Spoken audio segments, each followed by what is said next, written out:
성령의 이름으로 아멘. 하늘에 계신 우리 아버지. 예비자 교리가 끝나면 뭘 배울 때가 마땅치 않아요. 궁금해도 몰라도 그냥 넘어가는 경우도 많고 그죠? 그냥 궁금한 거를 좀 해소시켜 드리고 싶었어요. 그래서 질문을 좀 받았고 일단 성체 관련으로 질문을 주셨어요. 성체를 들 때 제가 당구하오니 하면 사제가 이렇게 하면 종을 칩니다. 그때 어르신들 같은 경우는 고개를 많이 숙이시죠. 맞아요. 이거에 대한 질문을 주셨어요. 과연 숙여야 되나요? 숙여야 되지 말아야 되나요? 여러분들의 생각은 어떠십니까? 옛날에 고개를 숙이시는 분들이 왜 숙이시냐면 일단 감사기도 때 종치는 부분은 중요한 부분이니까 알려주는 겁니다. 지금 보세요. 중요합니다. 이렇게 알려주는 부분.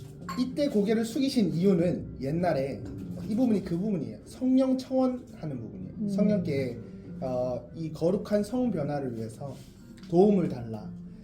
그리고 이 빵과 포도주가 예수 그리스도의 몸이 되어 우리를 구원으로 이끌어 달라라고 하는 성령께 청원하는 부분입니다. 근데 이게 축복을 하고 강목하는 거랑 비슷하다고 생각한 거죠. 그래서 마치 강목처럼 그래서 옛날에 어르신들은 숙였어요. 1960년도 이전에는 다 라틴어로 미사를 했어요. 그래서 모르시는 분들이 미사 중에 이제 알아들을 수가 없으니까 성체만 모시고 그 자기는 계속 이제 묵주를 돌리시거나 그런 어르신들도 많았죠. 그래서 이럴 때 사제 모양 그 다음에 그 내용상 강목과 비슷하지 않나. 그래서 나에게도 축복이 내리지 않을까 하면서 강복 받는 것처럼 고개를 숙였습니다. 근데 그게 이제 전해지면서 고개를 숙이시는 분들이 많고 일종의 신심행이죠. 신심행이라서 뭐가 맞다라고는 할 수는 없지만 종을 치는 이유가 여긴 중요한 부분입니다 하면서 여기 보세요 하는 거기 때문에 보시는 게 조금 더 좋지 않을까라는 생각을 해봅니다. 그러면 종을 치는 거는 그냥 집중하라는 의미 외에는 다른 의미는 없나요? 다른 의미도 있습니다. 근데 신학자들마다 전례마다 해석하는 게 다른데 예컨대 이거예요. 거양성체 이렇게 들 때 종을 치잖아요. 이 종의 소리가 예수 그리스도가 십자가에 달렸을 때 웅성대던 군중의 소리라고 해석하는 전례 신학자도 있습니다. 여러 가지로 해석이 되는데 일단은 뭐 근본적으로 생긴 게 중요합니다 이었기 때문에 어떻게 해석을 하든지 다른 의미들도 부여가 되긴 하지만 그래서 보시는 게 좋지 않아요. 밑에 십자가에서 웅성되는 군중의 소리 그 다음에 왜 성금요일날 순환기를 읽으면서 저희가 거기에 대입이 되잖아요. 그것처럼 예수 그리스도의 죽음을 바라봐라. 또 그 마지막 순간 그 희생들 그것들을 바라보라 라는 의미를 부여하는 신학자도 있긴 한데 공설은 아닙니다. 공식적인 가르침은 아닙니다. 다음 질문이 성체를 모시다가 떨어뜨리면 어떡해요? 라고 하는 게 있어요. 간단합니다. 성체를 떨어뜨리면 배령자, 그러니까 분배자한테 주시면 됩니다. 제가 집어서? 모셔도 되긴 하는데 옛날에는 성체를 손으로 못 모셨어요. 복사가 옆에서 그 성방 같은 접시에다가 이 막대기 달린 게 있어요. 이걸 밑에다 입에 받쳐요. 그러면 이제 사제가 직접 입에 넣어줬어요. 왜냐?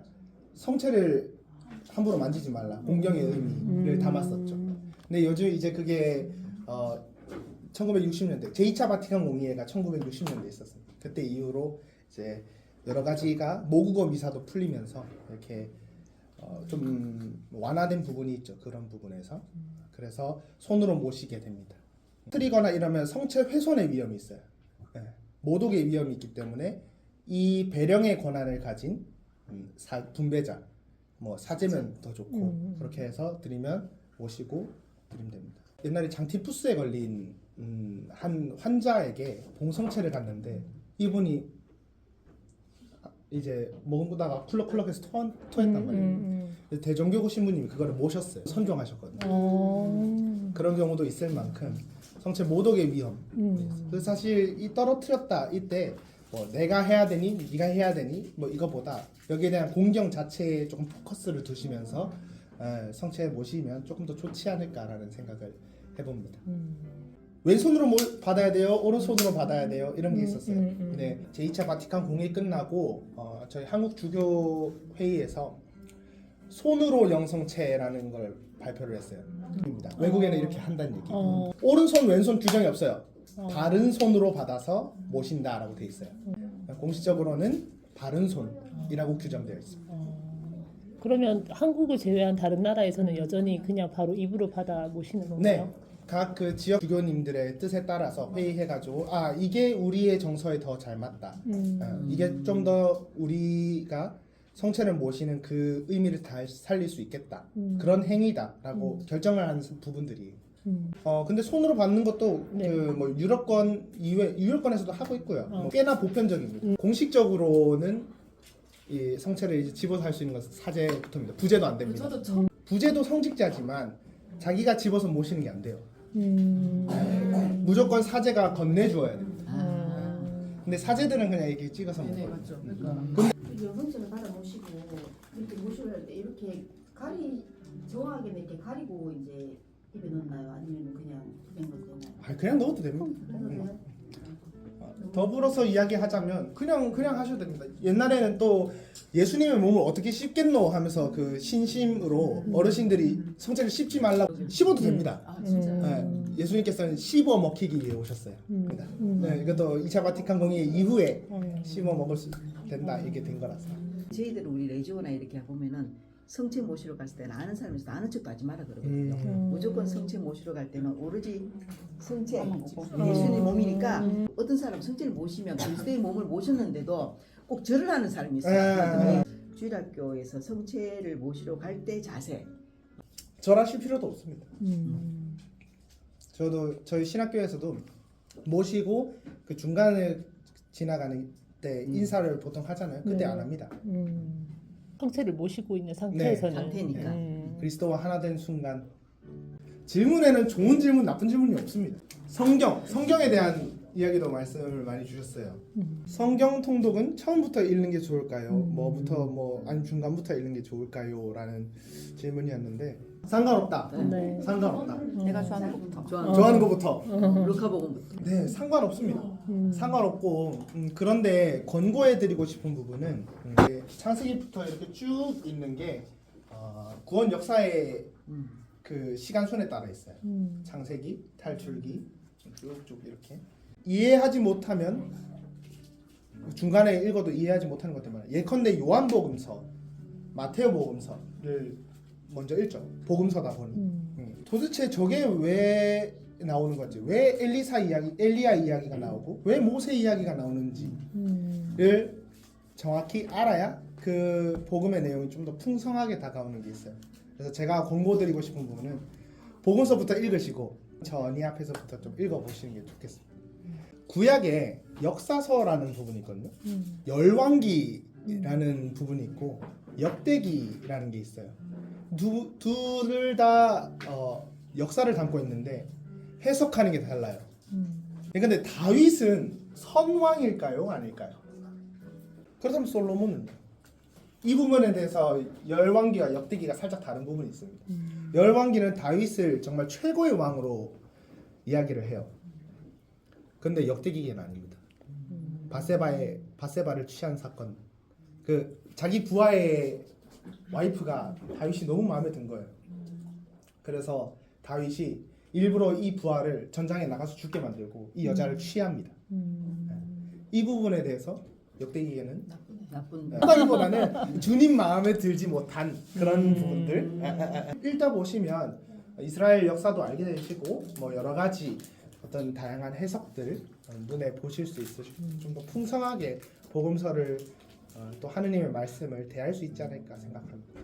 제가 이제 개인적으로 추천드리는 거는 복음서를 읽고 창세기부터 읽으시는 거를 좀 추천을 드리는 거죠. 예컨대 요한복음서 1장 1절과 창세기의 1장은 닮아 있어요. 한참에 말씀이 있었더라. 요한복음서. 그다음에 한처음에 나온 부분. 요한복음서가 이런 부분들을 다 고려하고 작성을 한 거거든요. 읽으면서 오롯이 제가 읽으면서 소설처럼 이렇게 되는 게 아니라 꼭 읽고 누군가의 설명을 들어야지만 이 이야기도 어렸을 때 만화로 보고 이렇게 들어서 알지. 다윗 그것도 읽으면 짧게 나와 있어서 상상하기 되게 어려워서 불친절한 받았거든요. 그래서 해설집이 따로 있잖아요. 보면. 그렇죠. 예, 베네딕트에서 나온 해설집 이만큼, 성경 이만큼, 해설집 이만큼 그거 나와요. 없으면 그거. 읽으면 무슨 그럼 말인지 이해가 안 되는 돼. 거는, 예. 이게 다 단 한 사람이 성경을 썼으면 돼요. 근데 아니거든요. 아, 그럼 구약도 여러 사람이 썼는 걸 네. 엮어 놓은 건가요? 성경이 어떻게 되었냐라고 한다면 구약 같은 경우는 구약에서 제일 중요한 사건이 뭘까요? 탈출기. 맞아요. 이집트 탈출입니다. 이스라엘의 정체성이에요. 유다인들의 정체성입니다. 이 사건이 딱 벌어지고 있는 와중에 옆에서 기록한 게 아닙니다. 이런 체험들이 신에 대한 체험들, 하느님에 대한 체험, 신화의 계약 체험이 있었고 이거를 유다인들은 계속 이제 나누죠. 후대인들한테 우리는 이집트의 종이었다. 그런데 하느님께서 우리를 구해주셨다라는 것을 계속 자신들의 축제를 통해서 후대에게 전달을 합니다. 구전으로. 근데 그러다 보니까 뭐 신약도 마찬가지죠. 예수님을 체험한 사람들이 있었어요. 예수님의 부활을 목격하고 체험한 사람들이 있었죠. 근데 그 사람들이 시간이 흘러갈수록 죽어서 없어지는 거예요. 그래서 이야기가 와전되고 그러다 보니까 적어야겠다라는 필요성을 느낀 겁니다. 중심이 되는 사건이 있고 여기에 대한 글을 적으면서 신앙의 기록을 쌓아 올린 게 성경입니다. 그렇기 때문에 단 한 사람이 적은 것도 아니고 일순간에 적힌 것도 아니고 결국 어려운 이유는 한 사람이 쓰지 않고 여러 사람이 썼고 일순간에 쓰지 않고 오랜 시간을 거쳐서 썼기 때문에 어렵다. 학자들이 추정하기에 시기가 달라요. 예. 마르코 복음서가 지금 네 복음서 중에 가장 먼저 쓰였다 하고 AD 70년경에 쓰였다고 합니다. 그 다음에 뭘까요? 마테오 맞습니다. 다음 루카, 그 다음 요한입니다. 이렇게 쓰인 시기도 다르고 이 복음을 쓴 공동체도 다릅니다. 그래서 조금 다양한 해석들이죠. 예컨대 마테오 복음서 같은 경우는 조금 더 유다인에게 친화적인 이야기들을 많이 해요. 반면 루카는 이방인들의 조금 더 친화적인 이야기를 하면서 구원의 보편성을 이야기합니다. 요 좀 주안점이 좀 다르죠. 예수님이 탄생했을 때 동방 박사가 왔을까요? 목동들이 왔을까요? 동방 박사는 마테오가 얘기하고 목동은 루카가 얘기하죠. 둘 중에 누가 왔을까요? 네, 루카에는 동방 박사 이야기가 없어요. 마테오에도 목동 이야기가 없어요. 도대체 누가 온 거야? 결국 중요한 부분은 그런 사건들을 통해서 이 보험사가 무엇을 말하고 있느냐는 거죠. 동방 박사 같은 경우는 결국 어떤 그 세계 들고 왔잖아요. 그런 권위들, 그다음에 이분이 왕이신 분이 탄생하셨다는 거고, 목동은 좀 더 어떤 뭐랄까요? 낮은 곳에 있는 낮은 곳에 계신 예수님 그런 부분들 주안점이 다른 거죠. 왜 마침성가를 파견성가라 부르는? 이사라는 단어를 살펴보면 돼요. 어원이 미시오예요. 라틴어 미시오, 보내다라는 뜻이에요. 보내다. 애초에. 근데 옛날에는 미사를 미사라고 안 불렀어요. 감사, 기도, 뭐 그런 식으로 불렀어요. 에우카리스타 이렇게. 또 같은 어원을 활용하는 게 미션, 사명이에요. 네. 그래서 결국 말하는 게 뭐냐면 그리스도의 제자로서 모여서 하느님을 다 함께 감사드리고 찬미를 드리고 각자 삶의 자리, 각자의 일상으로 돌아가서 그리스도인으로서 살아가라. 하느님을 증거하라 라는 뜻입니다. 그래서 파견입니다. 한국에는 이게 있어요. 주님의 기도, 성모송 이렇게 이름이 있잖아요. 맞아요. 근데 외국에는 없어요. 그냥 Our Father 그 앞에 두 글자 해가지고 Our Father이 주님의 기도고 Hail Mary 그냥 그게 성모송이에요. 그게 조금 지역마다 나라마다 다른 게 좀 있죠. 근데 결국 그 결정하는 것은 주교님들이 모인 주교회의에서 결정을 해서 저희한테 다 알려주죠. 가톨릭이 받는 많은 오해 중 하나가 마리아교 아니냐라는 거예요. 성모님의 신심이 우리 가톨릭은 좀 강하죠. 성모 마리아는 신일까요? 아닙니다. 아니죠. 그러면 마리아한테 기도하는 건 뭘까요? 전해달라고.